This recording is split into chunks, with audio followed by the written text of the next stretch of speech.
Welcome to the Salmon Runs YouTube. Enjoy the video. In this video, I will show you how to fix an inside door handle on a Nissan Altima.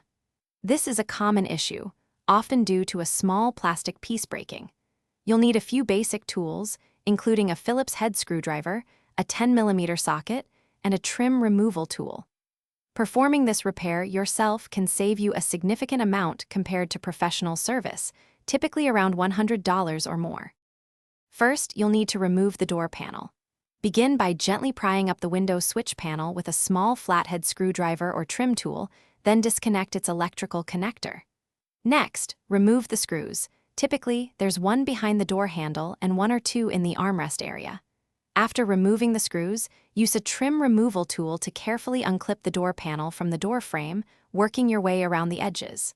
Finally, lift the panel upward to detach it and disconnect any remaining wiring harnesses, like for the courtesy light. With the door panel removed, you can now access the handle mechanism. You'll typically find three 10mm bolts holding the handle assembly in place. Unscrew these bolts to release the handle. Once loose, carefully detach the two cables connected to the handle. One cable is for the door lock, and the other is for the actual door opening.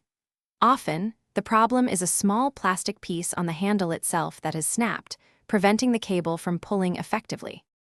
To reassemble, first connect the two cables to your new interior door handle, ensuring they are securely seated. Then, position the new handle assembly and fasten it with the three 10mm bolts. Next, reconnect all electrical harnesses to the door panel, including the window switch and courtesy light. Align the door panel with the door frame, ensuring all clips are lined up, and firmly press it into place.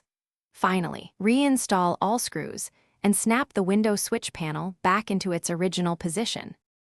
Thanks for watching. Consider subscribing if we helped you.